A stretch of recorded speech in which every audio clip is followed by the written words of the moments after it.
This video is going to be about self-concept.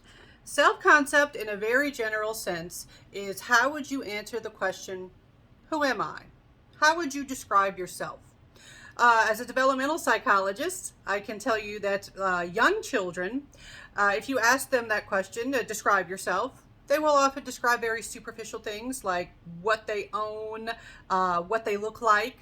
As you get older, your self-concept can become a little deeper than that, and you can include things like your personality, your hobbies, your social relationships.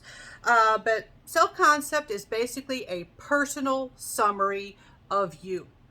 And many social psychologists spend a lot of time studying how we develop our self-concept. Now, there are some relevant theories to discussing self-concept, and one of those is social comparison theory. You can probably guess by the name that this has to do with the way that your self-concept is shaped by how you compare yourself to other people. So we use our view of other people, what we think they have, what we think they're good at. We compare ourselves to kind of give us a ranking or a status, and that can shape our self-concept. Now, with social comparison, and there is another good video on YouTube about social comparison that I'll link to in the description. But with social comparison, you can have two types of social comparison. You can have upward and downward social comparison. With upward social comparison, you compare upward. You compare yourself to people who are maybe more accomplished, more ahead. You think they're better in some way. You compare yourselves to someone who is of a higher status. So maybe you're a professor and you compare yourself to the person who just won Professor of the Year. Maybe you're an actor starting to get out in the field, and you compare yourself to the person who just got an Academy Award. You're starting to learn how to bake, and you compare yourself to a person who has a baking show on the Food Network. With upward comparison, you're comparing yourself to kind of like an ideal of how high you could go. Now, the thing about upward comparison is it can lead to frustration. It can lead to a negative view of the self because you're comparing yourself to someone who they're better than you in some way. They're going to make you look bad, or they can make you look bad because you'll think, well, why can't I do what that person's doing? And you may not be making a fair comparison, but of course we do that. A lot of times we will compare ourselves to our friends, our neighbors, our family members, to celebrities, to people who we work with, and we'll not recognize the good things that we're doing because we're comparing ourselves. And as human beings, we do have a tendency to do that.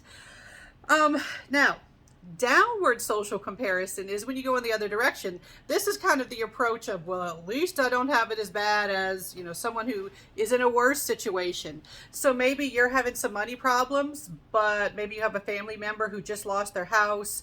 They had to, lose important things to them. And you say, well, at least I'm not that bad.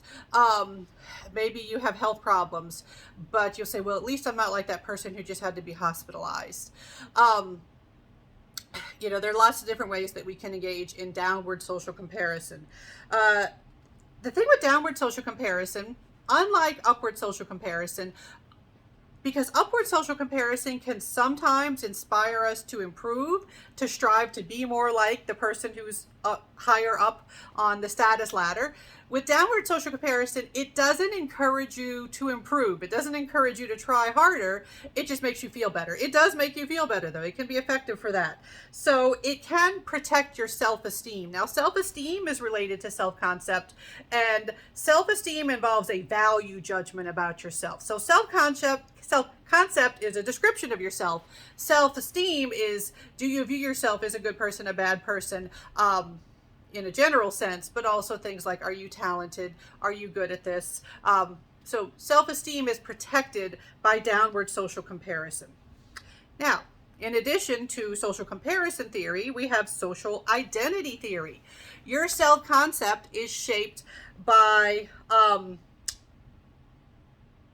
your personal identity and your social identity. So this includes like what groups you feel like you belong to, how you think other people might describe you too. And so things like you have a regional self, and that's like where you're from. Like, hey, I'm from Southern Louisiana, all right, or from New Orleans if I want to get real specific. And people say, oh, that's, that can lead to things like people say, oh, well, I'm going to make assumptions about you based on the fact that you're from that area. It also means that I might pay attention to news about that area, or, celebrities and things like that who are like, oh, hey, I'm from Louisiana, I'm from New Orleans. I'll be, I share that. I have that as part of my identity too, as part of your regional self. That's part of your identity. You also have a cultural self based on your overall culture. And so that includes culture, includes traditions, customs, ways of life, clothing, social rules too sometimes. And so you have kind of a cultural self. For me, when I see things on social media where people will say, look, in the South, we do it this way. They're showing their cultural identity based on being Southern and doing things a certain way. And then we also have independent and interdependent self-construals. All right. You might have also heard terms like having an individualistic versus collectivistic society, and this kind of overlaps with some, it's similar in the concept with independent. Independent, you value individualism, of being independent, not relying on others. It also means you might make your decisions based on what's going to happen to you versus what's going to happen to society, community, stuff like that. And then if you have an interdependent, you focus on community, like how is this going to affect others? Your sense of identity can be shaped by your community more so. When you have an interdependent self-construal, independent self-construal, you focus on yourself as an individual, kind of separate from the community. All right. We do see some differences where people in the West and the United States would be considered Western. The United States is very individualistic. I don't know if you heard that before, but we are very known for our individualism. And so we have a lot of this independent self-construal, whereas some other countries like Asian countries, and there's lots of different countries that are Asian. I'm being very broad generalization. It is kind of problematic that we have come to just say Asian, and sometimes it's very important that you be specific about what country you're talking about. But in general, countries in Asia, they are much more likely to have a collectivistic stance and to have interdependent self-construals where they focus much more on the community as part of their identity. Family, community, neighborhood is part of their identity. So these are all just different things that go into your self-concept. All right, so that's your basic general introduction to self-identity theory. Now, we also have self-schema theory.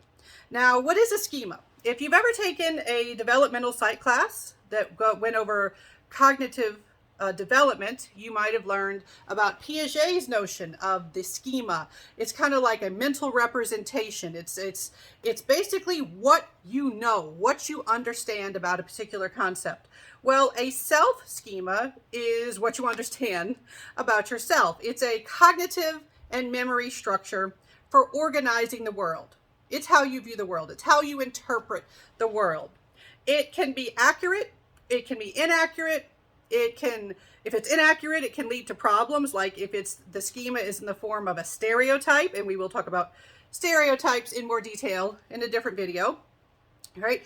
So schemas help us understand and interpret behavior. So if you have a schema that certain people act a certain way, it can help you predict what you can expect from somebody. Your schema about yourself. If you see yourself as a talkative, friendly person, and you go to a party, you might think, well, hey, I should go and I should be social because that's part of my schema for myself. You could even say that's part of your identity. That's what you expect from yourself. If people expect you to be the friend that is the good listener, that could be part of your schema for yourself. And so someone is in crisis, like, that's That's how I see myself. That's the role I see myself playing. So I should do that. So self-schema theory has to do with your thoughts, your understanding, what you have learned about yourself and what you've learned about others too. But specifically, we're focusing here on what you've learned about yourself. All right, so just be familiar with these different theories about self-concept and what self-concept is. And we're going to talk in more detail about some of these as we move on through discussing social psychology.